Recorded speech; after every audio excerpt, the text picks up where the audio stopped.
안녕하세요. 김쌤의 너무 뻔한 영어입니다. 이번 강의는 수식과 피수식이라는 제목으로 제가 강의를 하려고 합니다.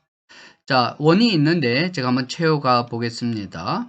부사가 중심에 있고요. 중심에 있어서 중요하다는 것이 아니고 부사는 바로 형용사를 수식할 수 있습니다.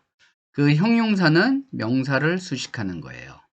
자, 이렇게 되는데 부사가 형용사 외에도 동사를 수식하고요. 또 문장 전체를 수식하기도 하고 부사 말고 다른 부사 fast, very fast 이렇게 해서 다른 부사라고 하고요. 또 전치사를 수식하고 그다음에 접속사를 수식합니다. 그러니까 부사가 수식 못하는 것은 우리가 팔분사 중에서 명사, 대명사, 감탄사죠. 나머지는 다 수식할 수 있는 겁니다. 자, 이 그림을 머릿속에 잘 담고 있어야지만 다음 강의 5개의 구를 설명할 수 있습니다. 듣고 이해할 수 있어요. 자, 보세요. 피수식 어구라 그랬습니다. 이게 이제 헤드인데요. 언어학적인 용어로 헤드인데 보통 우리 언어학 책에는 머리라기보다는 요거를 핵으로 이제 해석을 해놨는데 저는 그냥 머리라고 했습니다. 그리고 이제 여기 가로 쳐져 있죠. 전치 수식어구 있어도 되고 없어도 되고 후치 수식어구 역시 마찬가지입니다. 그래서 제가 이제 가로로 쳐놨는데요. 이 후치 수식어구가 없으면 말 그대로 뒤에서 수식하는 건데요.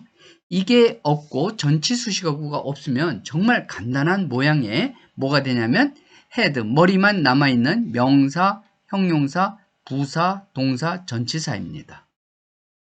영어에선 5가지 종류의 구가 있는데요. 이 머리의 이름을 따서 명사구라고 하고요. 형용사의 이름을 따서 형용사구, 그리고 부사가 부사구가 되는 겁니다. 동사구는 사실 화법 조동사나 완료형 조동사, 진행형 조동사, 수동태 조동사는 수식은 하는 건 아니지만 말 그대로 도와주는 거거든요. 그래서 큰 의미로 보면 앞에서 동사를 수식은 안 하지만 도와주는 조동사이기 때문에 제가 여기 전치 수식어구의 카테고리에 집어넣습니다. 그리고 아까 부사가 뭐라 그랬죠? 전치사 수식한다 그랬죠? 예, 그래서 이 전치사 구인데 원래 이렇게 구는요 특징이 뭐냐면 형태상의 특징이 뭐냐면 이렇게 머리가 있어야 돼요. 그리고 앞 뒤에서 선택적으로 수식하는 어구가 있거든요. 그래서 명사였는데 명사나 명사구는 기능면에서 똑같습니다. 명사 자리에 명사구가 와서 좀 길어졌을 뿐이지 주어, 목적어, 보어로 쓰이는 건 동일하고요. 형용사도 마찬가지입니다. 형용사도 이렇게 앞에서 뒤에서 수식하는 애가 여기 붙어서 이제 2단어 이상이 되기 때문에 구가 되거든요. 마찬가지로 형용사적인 역할을 해요. 단지 이제 이런 형용사는 보통 형용사는 명사를 수식하지만요. 이렇게 뒤에 딸린 식구가 후치 수식어구가 오면 형용사 구는 앞에서 수식을 할 수가 없습니다. 형용사는 이렇게 형용사 구는 앞에서 수식할 수 없고 형용사 구는 반드시 뒤에서 수식하게 돼 있어요. 그리고 이 머리로 사용된 형용사를 부사가 앞에서 수식하는 거죠. 그래서 이런 구에 대한 설명이나 용어가 많이들 혼돈해서 사용하는 것 같아요. 뭐 전치사구, 전명구 이래서 얘가 부사처럼 부사구다. 전치사 다음에 명사가 오는 이 묶음은 전치사구예요. 이 전치사구가 형용사나 부사처럼 쓰일 뿐이지 전치사구는 부사구가 아닌 것입니다. 그래서 여러분들이 요 모양을 잘 알고 있고요.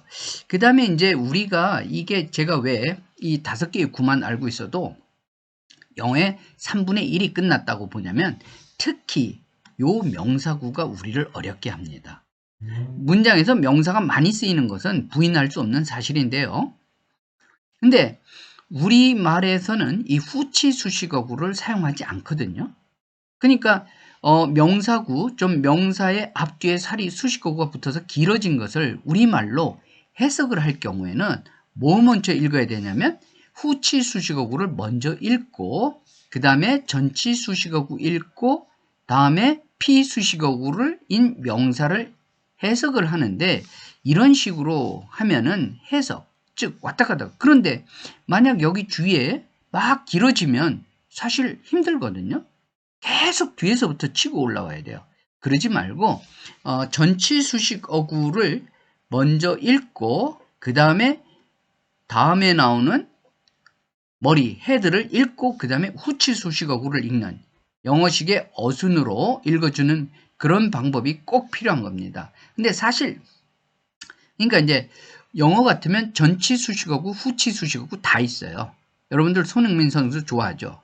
손흥민 선수가 잘하는 것은 뭐냐면 왼발 오른발 다 쓰기 때문에 그래요. 그런데 우리말은 우리 언어가 부족해서가 아니라 우리는 수식 어구를 모두 머리 뒤에 놓는 게 아니라 앞에서 다 수식하는 거거든요. 이 차이가 큰 거예요. 그러니까 영어 같으면 양발잡이라고 할 수 있고 우리말은 한 발만 사용하는 보통 오른발만 사용하죠. 오른발만 사용하는 그런 언어라고 보면 돼요. 어느 쪽이 더 유리할까요? 당연히 양발잡이입니다. 그러니까 한 발밖에 사용하지 않는 전치 수식어구만 사용하는 우리 언어는 영어가 너무 어색한 겁니다. 더군다나 후치 수식어구가 이렇게 간단한 게 아니라 동사가 있으면 뒤에 딸린 식구들이 오면 굉장히 길어지거든요. 그럼 굉장히 계속 후퇴하게 되는 거예요. 그런데 정말 다행인 것은 명사 다음에 오는 후치 수식어구가 딱 5개밖에 없다는 얘기입니다. 그래서 그나마 다행인 것이고요. 그래서 요 5개 형태 잘 알아놓으십시오. 그러면서 우리가 이 표에서 또 특이한 사항이 뭐였어요? 여기에 보면은 1, 2번에 전치사 명사, 전치사 구조, 투부정사. 다음에 형용사 뒤에 오는 또 전치사 명사, 다음에 투부정사. 그래서 이렇게 앞에 명사 뒤에 오는 전치사 명사는 바로 형용사처럼 쓰이고요. 투부정사는 명사를 수식하니까 뭡니까? 역시 형용사처럼 쓰인 투부정사입니다. 근데 전치사 명사가 형용사 뒤에 왔죠? 자, 형용사를 수식하는 건 뭐라 그랬어요? 부사죠. 그러니까 이때 전치사 명사는 부사처럼 쓰인 거고요. 투부정사가 형용사 뒤에 왔죠? 다시 형용사를 수식하는 것은 부사기 때문에 이때 7번의 경우의 수는 바로 부사적으로 쓰인 겁니다.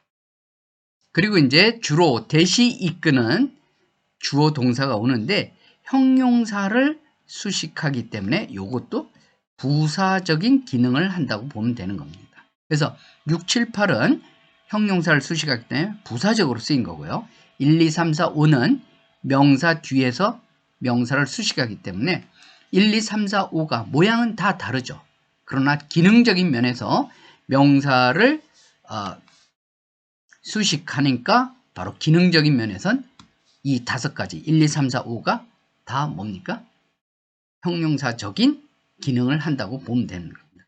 그래서 1, 2, 3, 4, 5가 전부 뒤에 오는데 자 4번 한번 볼게요. 이거 분사라고 합니다. 현재 분사, 과거 분사인데 분사는 어떻게 합니까? 앞, 뒤에서 다 올 수 있는 게 바로 분사입니다. 이렇게 전치 수식어구도 되고 뒤에서 후치 수식어구도 됩니다. 그래서 특히 여러분들이 이 전치사구를 갖고 자꾸 부사구라고 하시는 분들도 있는데 부사구가 아닙니다. 그러면 투부정사나 현재 분사 그리고 과거 분사 같은 것은 어떻게 하느냐? 이 투부정사나 현재 분사 또는 동명사, 과거 분사는요. 요거는 투부정사 구라고 하는 겁니다. 그러면 투부정사구는 5개 중에 없는데요. 동사구에서 변형이 된 게 준동사구라고 하는 거죠. 준동사구. 그래서 더 세부적으로 말하면 투부정사가 이끄니까 투부정사구고요. 동명사가 이끌고 뒤에 블러블러 나오면 동명사구이고 과거 분사 다음에 뭐냐면 과거 분사구. 뭐 이렇게 얘기를 할 수 있는 겁니다. 그래서 기본적으로는 5개의 구가 있고요. 제가 또 다음에 설명하겠지만 3개의 종속절, 명사처럼 쓰이는 명사절, 형용사처럼 쓰이는 형용사절, 부사처럼 쓰이는 부사절. 요거는 제가 또 다음 강의에서 마련을 하도록 하겠습니다. 여러분 요 형태를 잘 기억하고요. 비록 전치수식어, 후치수식어 붙어서 복잡해졌지만 그 머리의 역할에 따라 명사, 형용사, 부사, 동사, 전치사. 전치사 다음에 명사는 전치사 역할을 하는 것도 아니고 명사 역할을 하는 것도 아니고 형용사와 부사의 역할을 한다는 거 잘 기억해 두시기 바랍니다. 그래서 아무튼 요 형태 잘 기억하고 구 많이 사용되거든요. 그래서 구독과 좋아요로 여러분들이 저한테 응원해 주시고 질문 댓글로 남겨주시면 제가 빠른 답변 해드리겠습니다. 감사합니다.